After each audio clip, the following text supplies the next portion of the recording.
tonight that's bringing us some chock full of knowledge information. We have Miss Jamil D. Collins.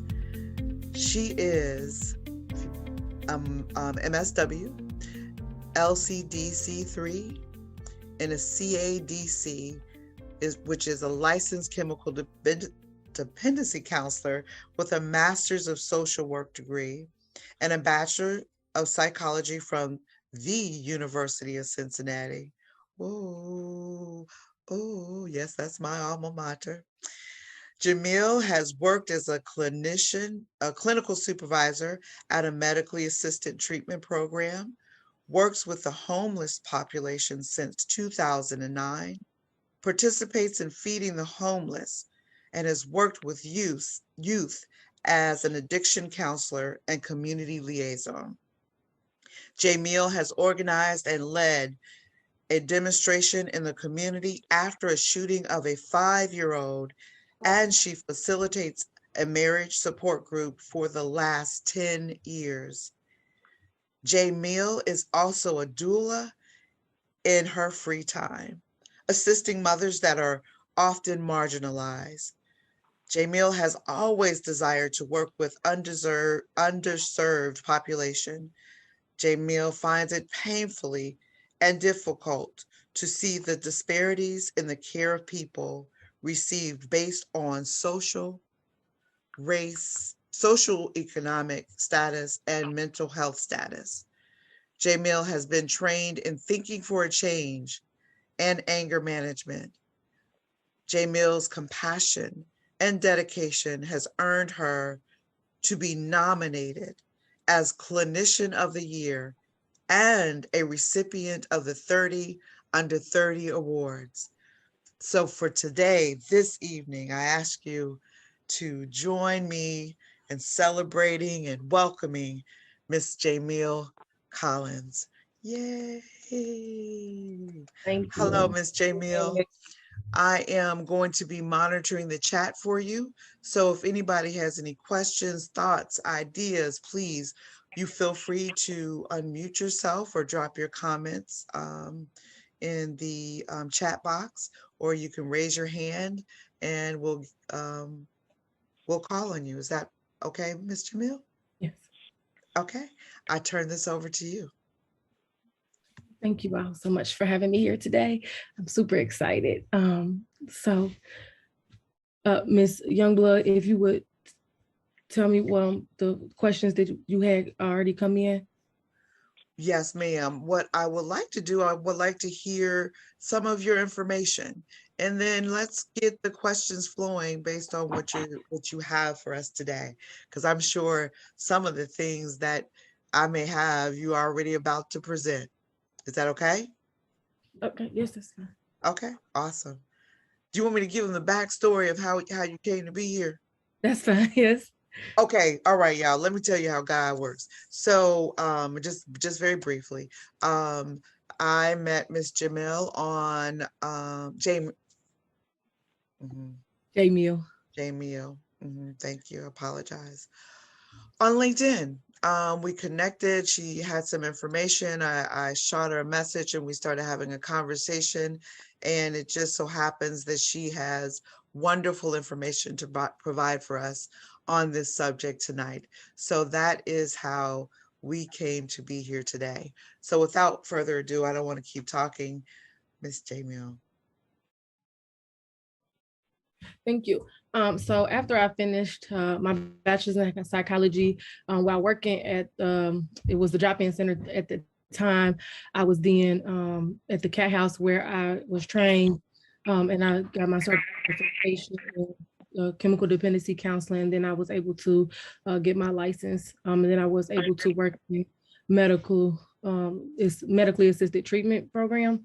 One of the things that I learned was about the difference in drug use in the community and the impact that it has. Myself, I have two parents that are currently recovering addicts.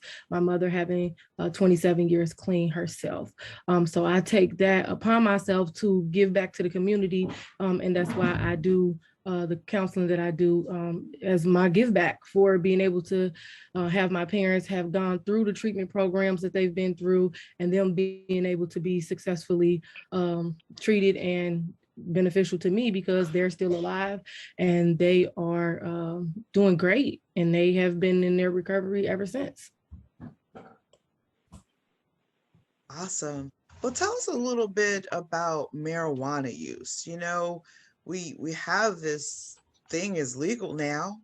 Why is it such a big deal, and what's the impact on the African American community? So some people believe that marijuana is not a big deal. It's not as bad as some other drugs, but there is some impact on it, specifically in the Black community. There are people who have difficulty with the breathing. Sometimes there is issues with the dependency on the marijuana usage. And even more so recently, we've had an increase in people who have tested positive for fentanyl use, or have even, died because of the fentanyl being laced in the marijuana. And that's been very difficult for some people, especially in the African American community, because that is one of the most used drugs in our community. Oh, great. So can you tell me, do you think it's because it's cheaper, or what? Why do you think it's so widely used in our community? I can't really tell you exactly why I think it's used that way. It could be that it's cheaper. It could be that it's easily used. It's also, some people think of it more so as a herb, and it's not so much of a drug as you think about the other drugs. Sometimes it is difficult for people to understand the impact of it. Marijuana use, although you don't have so many issues behind it, it stays in our system for 30 days at the minimum, compared to if somebody's using pills or, drinking alcohol, is removed from their system a lot more easier. So they don't have the same issues that we have with that. Yeah. So what have you ever heard of the fact that, people who are long-term users, that even though it's not in our system, it can it still be in our hair follicles, or is it totally gone out of our system? No, it's not totally gone out of our system, and yes, it is in our hair. So when you get tested from your hair, or if you even get tested in the cheek, sometimes that lasts a lot longer, and so you're able to still test positive for it even though you haven't used. Sometimes there's other things that are also laced into the marijuana use, so that could be difficult for people as well. Yeah. So what do you think that, based on your experience, would you say that there's any stigma as it relates to marijuana use in the African American community? And if so, what do you think that what's been your experience on what those stigmas are? Sometimes, they believe that it's used by us more often, mostly because it's available for us. It's being able to get it is a lot cheaper than other drugs. Some people use it, like I said, for them to be able to manage their symptoms of anxiety or depression. It helps calm the nerves, stuff like that. But it is still issues that can come about from that. We also think about marijuana, and they don't pay attention to the fact that it can be dependence that can come about from it, as well as, like I said, the lacing of it with other drugs as well. So these things are important, because as long as these things continue to happen, there's still an impact on us. There is a stigmatization of us being widely linked to marijuana use, more so than other ethnicities and stuff like that. And I think that that's something that's very important to, talk about and to consider. So wait, go back to something. Did I hear you say we could be dependent on marijuana? Yes. How does that, what? I I just, know. It does I, sound kind of strange sometimes, and a lot of people are not aware of this, but dependence is optional to happen. If you think about it, sometimes they have to use more than once. Sometimes they got to use it in the morning to get up. Sometimes they got to use it to calm their nerves or to get going. Sometimes they use it in the evenings, be able to get calm, to be able to go to rest, to go to sleep. So yes, there is a dependence on it, and it's not what they call it, but that's exactly what that is. mm. So is it possible for me or any other not me, I'm not saying me, just somebody's using, not me. But if I'm using, is it possible that I can get a tolerance? You Is can go. tolerance possible? Yes, that's possible as well. Mm, it- Do you think that that is something that causes us to not seek help because we don't realize that we're needing more marijuana to get the same initial effect? Has that been your experience? Definitely. So at one point I worked with juveniles. So we were contracted through Hamilton County Juvenile Court. We work with the probation officers. And so I was at a community-based counselor. And so we did experience where kids come in testing positive for marijuana, and the impact of their use, it was allowing for them to miss out on being able to focus on some things, also being able to increase how much marijuana they were using, but they weren't really understanding that this was a dependence. And then also the normalization of the behavior, because it's something that they experience or they see other people doing on a consistent basis. So they don't see anything wrong with them using, because they have the, see so many people using, and it's something that other people around them are doing. So when you tell them that they're not supposed to be using, or trying to help them process this, you figure out that that they do have some anxiety, they may have some depression that they're hiding, also trying to numb some of the trauma that they have experienced in their everyday life.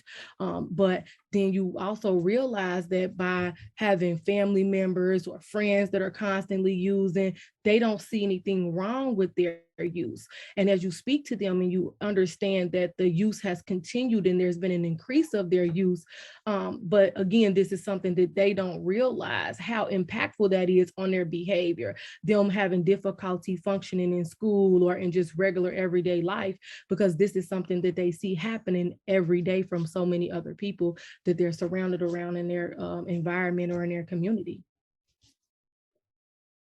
Okay, that's good.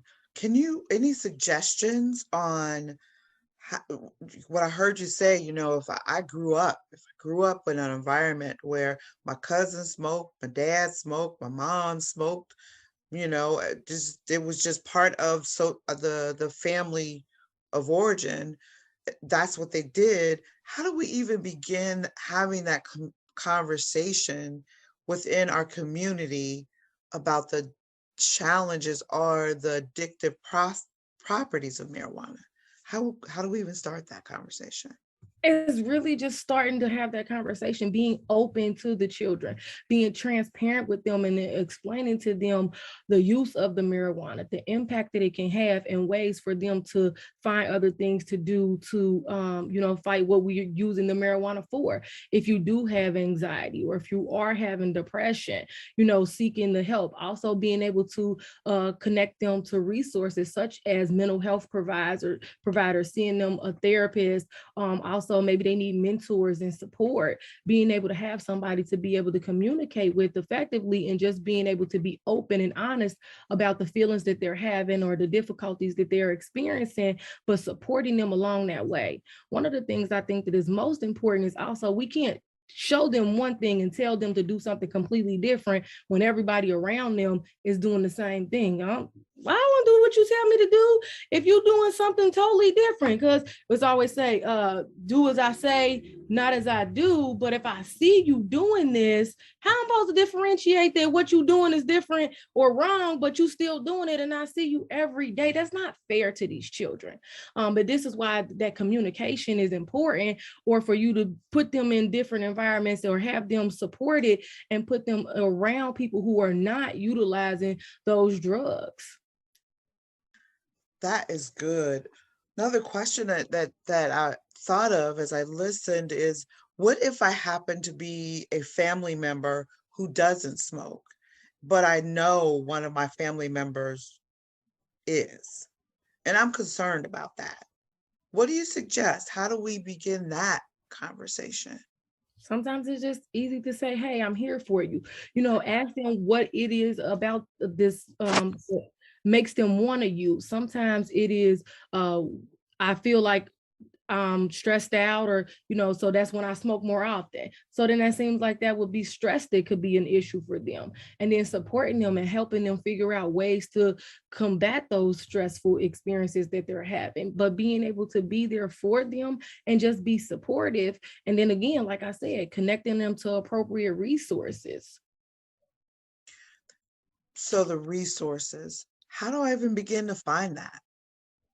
Sometimes if you have health insurance, you can call your health insurance agency and ask them to connect you to resources. There's different organizations at the children's schools. All of the schools have in-house therapists and different programs that they connect them to. There's also big brother, big sister programs. There's different networks that you can include them in. But I think the support and just being able to reach out, sometimes you just have to ask people, hey, I'm struggling here. Can you help me out? And then being able to connect them to people who are able to provide that resource for them, or just being able to, like I said, talk to them and focus and support them during those times that they're experiencing. That actually leads into this next question. So if I am the one that has the problem, what's keeping me from asking for help? Just based on your experience, do you think? Some people don't want to ask for help because they have this fear. They're not sure what that's going to relate to. If I speak to my doctor and I tell them that I'm having difficulty, or I tell them that I am using marijuana, are they going to report me? Are they going Mhm. to, get me any trouble like that? One of the things that is really important, especially in the Black community right now, a lot of the primary care physicians have integrated healthcare where they have therapists and behavioral health consultants that work in the clinics with them, so they can get them that assistance and that help right there in that office. So you don't have to wait 3 weeks and make a phone call and wait to come back, because by the time I'm tired, I don't want to talk to y'all. Y'all done wasted my time. I needed help and there wasn't nobody there for me. But if you talk to your primary care physician and you tell them about the difficulties you're having, they can have you speak with the behavioral health consultant at that moment. They're already in that office, and then you're able to follow up with them, and they work together to help you connect to the resources that you need. Awesome. That's awesome. That's good. So what do you say about this whole, girl, I got an ache. I got my marijuana card, so I can go to my dispensary, get my Well, weed. having the marijuana card, I think there is some benefit to it, because at the dispensary you're not expecting to get you're not likely to get the marijuana that has been laced or anything like that. But also there is some difficulty because all of the people who were selling the marijuana and using the marijuana, they've been charged, they've been locked up. But now the dispensaries are about here and they're providing marijuana, but they didn't do anything for those who've already been punished for it. So it's kind of like a double-edged sword. Like, what we doing here? Why is it okay for you to sell the marijuana, but I was trying to do that and I got locked up and I'm still in here? Uh-oh. Um, Sorry, go ahead, girl. You're ready to go down that road. Go ahead. Right. I'm just saying, but this is important. They have to be able to open that door. And if this is something that is now allowed and is legalized, what about me? What about those that have been locked up? What about those who have been punished for their drug use? What about those who have been punished for selling the marijuana? What are we going to do to help them? Yes, they've already been punished. Now y'all legalizing it. How do we help those people? Because that removes a lot of parents, that removes a lot of children from the home, that removes them from being able to, once they are released, being able to get jobs because they have these records now. How is that fair? But John is now the one on the dispensary and he's able to sell the marijuana in the dispensary. Why is that fair? Mm. So I agree totally, but I gotta be over here in this land. So Woo! So are you saying that there's a difference between, I'm gonna call it street weed and dispensary weed? Is there a difference? There is a difference. One, because it's not grown in the same type of area, but there's also not the access to, like I said, the lacing of the marijuana, the different drugs is not provided the same way. So there is some differentiation in the street drug versus what they provide in the dispensary. So if I'm a drug user, a weed user, then I might not come and tell you I have help, I need help because of the legal ramifications if I say that. Correct. Got it. So what do we tell our community? What can we begin to tell our community about this? I know that's a big question, and it's our opinions, you guys. So I just appreciate your insight based on your experience.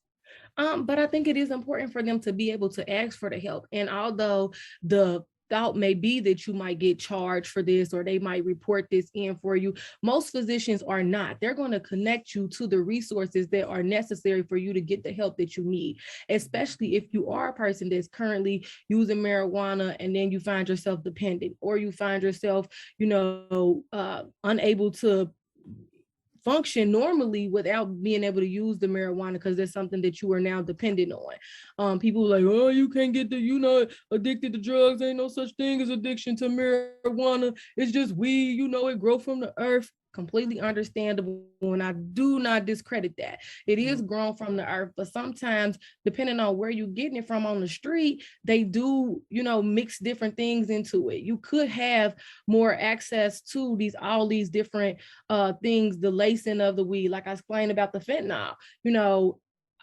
Just the grain of salt of fentanyl can kill you. Now imagine that, and it's laced in your marijuana, that puts you at risk for dying that way as well. But being able to be honest and being transparent, talking to your primary care physician, seeking the help that you need. There's also different programs that are available that they could, seek help with too. But, you have to be honest and seek the help that is necessary for you. Otherwise, how do you get help if nobody knows that you need the help? Yeah. Let me go from a different perspective. Okay. What if I'm a parent and what am I looking for? What if I don't know a whole lot about marijuana use? Should I be, what are even the signs? How do I know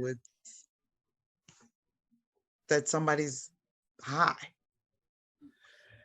Well, and that can be difficult, especially with teenagers, or the young adolescents.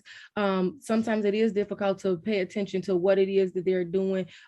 Parents to get up before the children get out, or sometimes you see them in the evening, they're tired, but you may notice that they are sleeping, and you may find them eating, having an increase in eating habits. But sometimes you can smell the marijuana on them, but sometimes you just have to pay attention to them and just ask them what's going on, talk to them, pay attention to the difference in their behavior and some of the changes that are going on. But one of the things that I know for a fact that some parents did, Walgreens or different pharmacies offer the drug screens that they can do at home. Sometimes those are helpful to be able to know if your child is using anything. Like we all know, the marijuana use in itself, it stays in the system for at least about 30 days. But if they're using other drugs, it could be something that is screenable as well. Sometimes when they go to the doctor, you take them to the doctor, and most teenagers, they get screened for just in general, STDs, all that, but they can also screen them with their urine from that too. You can ask their physician to test them as well. But that is something that is necessary. But one of the things that we also have to remember is having those relationships with our children, just communicating with them, being open and honest with them from the beginning.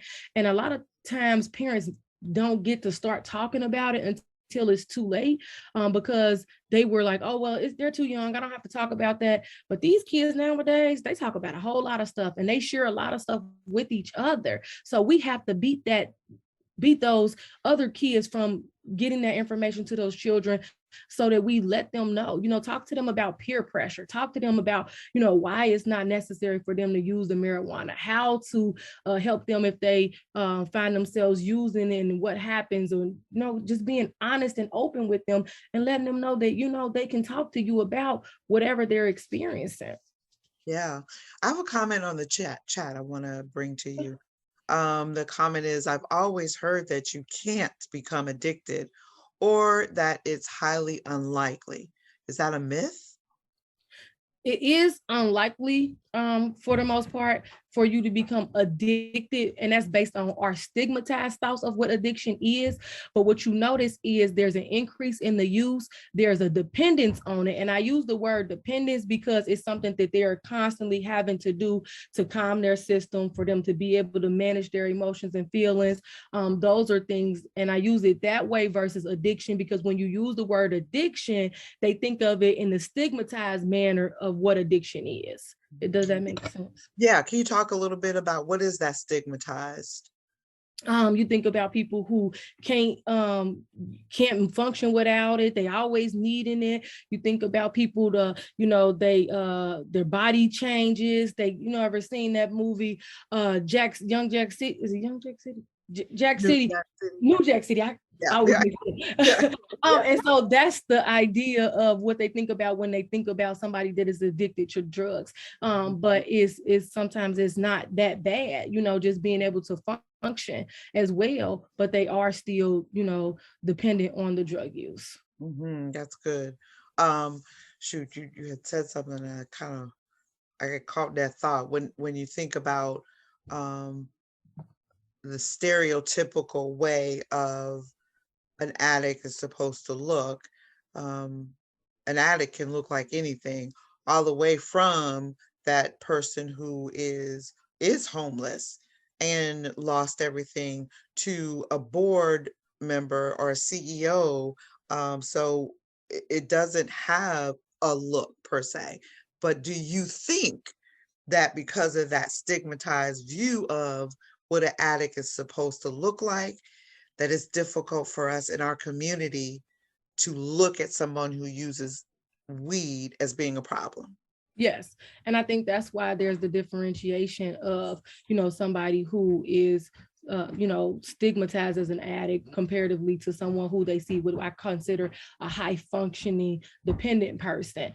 Because although they're able to still work and they're still able to provide, and they're, having their own home or whatever, and, they take care of their family, and they're not, losing everything. And so they're like, well, he don't look like that. So why do you look like this? But where you're dependent, you losing things and you can't function, and you've lost your job, you're not able to finish school or stuff like that. But Jim Bob over here was not able to have that same experience. But that's that dependence differentiation. Also, it depends on, the function of the brain. What is the impact of the use as well?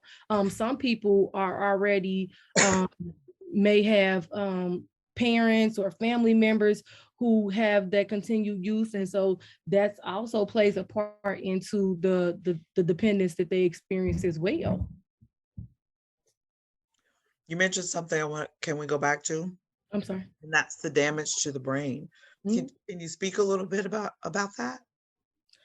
Yeah, so sometimes there is damage to the brain, so you're not able to function fully, or you having thought processes change, and you're not being able to continue to make it through, like we talked about the teenagers and the drug use in high school, but some of times they're not able to complete high school because of the impact that it's had on their education, or them being able to function fully in the schooling. But also you think about sometimes they have difficulty processing things, just communicating effectively. So sometimes there is that difficulty, but a lot of people are not aware of the mental impact of the marijuana use as well. Yeah, I totally agree on that. I don't know if we as our community realize that one marijuana joint, now that's talking about papers. Nowadays, what they call joints are really blunts back in our day. So today's joint is our old blunt, if that makes sense. And one kills over 1,000 brain cells. And that's more than, I think, a pack of cigarettes. So one joint is the equivalent of one pack of cigarettes. We don't talk about that. And then when what that happens, which is a great point, is that it slows down, damages the brain cells, so we don't remember like we used to. We might be slower in our reaction. So I'm so glad that you mentioned that about the damage to our brains. Did you have something else you want to share on that No, part? I'm listening. I'm sorry. Okay. No, but well, my next question to you is, when we think about medical assisted treatment, how do you see that as it relates to marijuana use? There isn't any medical assisted treatment right now for marijuana. But there is a difference in the way we treat marijuana usage comparatively to the medical assisted treatment, which is predominantly for those who've been using opioids. And now Medicaid even pays for treatment, for medically assisted treatment for people who've been using the opioids, but we don't get that same treatment or that support of resources for those who are using marijuana. And that's a big issue, especially when you think about the impact that it has on the lack of resources for them, but also the differentiation in the way the treatment, the drug use is treated. We have an issue with people who are using opioids, but they use opioids, but they can still take a drug screen at work 2 days later, and they're clean and they're free and they can keep going. But if I use marijuana 28 days ago when you test me today, now I ain't got a job. How is that fair? So there is a big differentiation in the treatment of and the societal treatment of those who are using those two totally different types of drugs. And even more so, the ethnicities that those are tied to. So it is very important for us to be open and transparent about that as well. Mm-hmm. What do you mean by ethnicities that it's tied to? Most people who are considered to using the marijuana use is contributed to African American community and white Americans who are using the opioids. And sometimes that started with just them using pain medicine at the doctor's office, and then that led to something more. And now we're using opioids in the streets. And then there's Suboxone, there's methadone. They even have Subutex that they're using to treat medically to treat the opioid use. But they don't have anything to help those of us that are using the marijuana that have become dependent on the marijuana. Even similarly to the differentiation in the treatment of those who are selling the marijuana, as well as those who are selling the opioids and the methadone, the Suboxone, the Subutex out there for those who are trying to get treatment for the opioid use that has become dependent and addictive. Okay, that's good. I'm going to pause for a second. I know I've been rapid fire with the questions. We have other participants. Does anybody have any questions that they wanted to ask? I have a question.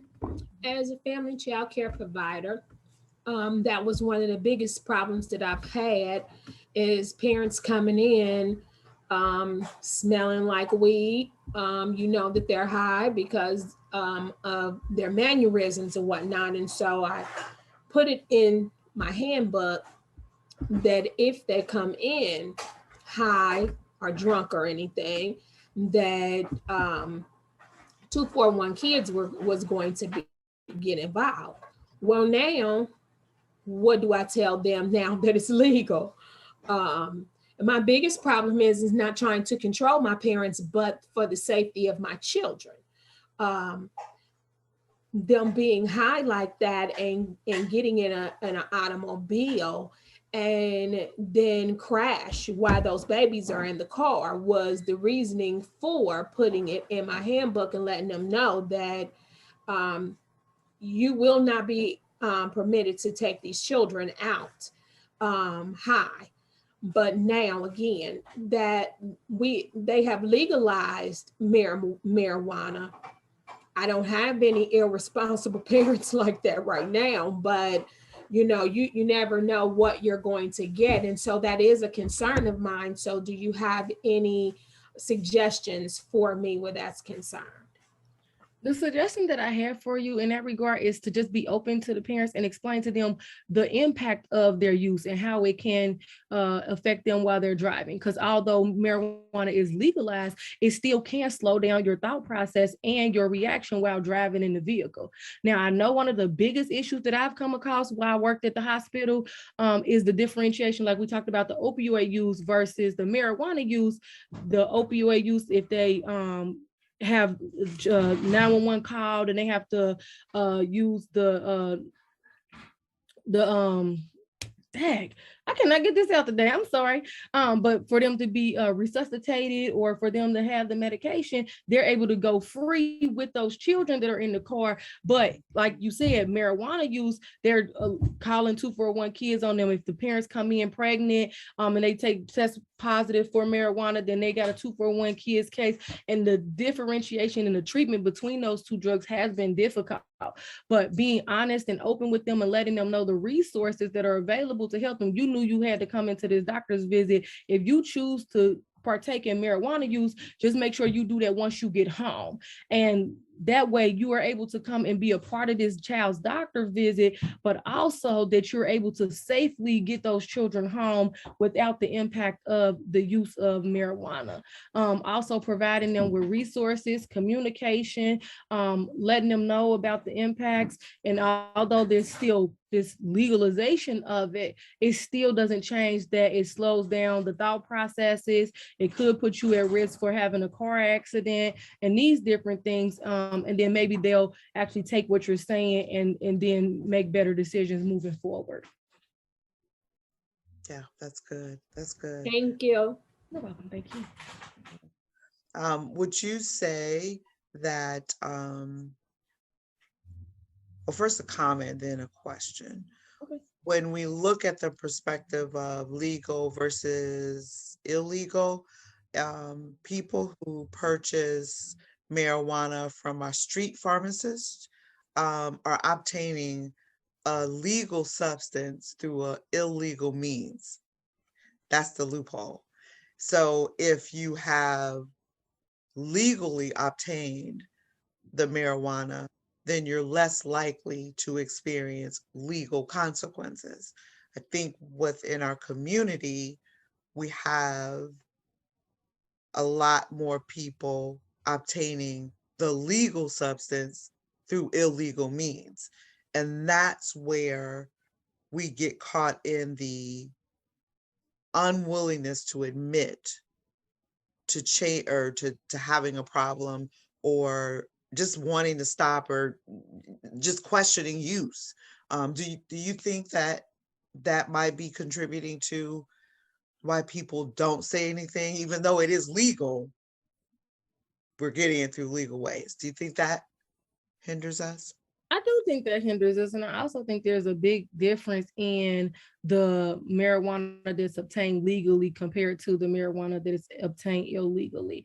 But I think that what's important is, regardless to where you obtain it from, the impact that it still has on you, so it still does impact your, your thought process, and it still does make you have that issue of being able to function properly. And also there's the possibility of the marijuana that's obtained illegally, like I said, that significant increase in that fentanyl testing being laced in the marijuana as well. And they'll say, well, I got it from him or her or whatever, and that's somebody that they know, so they expect that is not going to be something that occurs, but you don't know where it was originally obtained from, and it still may happen, and they may not know about it.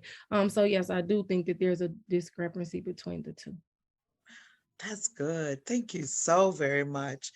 For our sessions, we try to have just about, a half hour, 45 minutes of knowledge nugget drops, and you have provided us with a wealth of information. I appreciate your insight, and you're taking your time out of your evening today to bring your expertise to the table. But before we totally end it again, I just want to extend another opportunity. Do we have any other questions out there? Okay. Ms. Jamil, do you have any parting wisdom that you want to leave us with? Do you have a last little nugget you want to throw out there?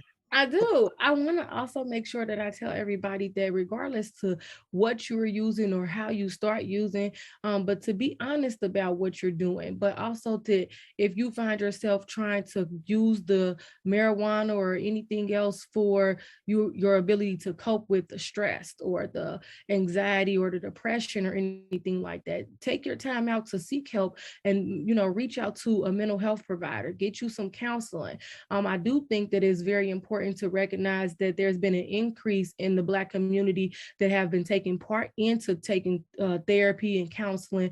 And it's important that even though I know that for a fact that a few of my patients have said, I don't need therapy, ain't nothing wrong with me. Nothing has to be wrong with you in order for you to seek therapy, but it is something that can still be beneficial to you to utilize those services, to be able to use that information to help you process whatever it is that you're experiencing. I know also with the summer coming about, there's been an increase in death in our community as well. The grief that we experience can be processed a lot more supportively with the help of a therapist or a counselor as well.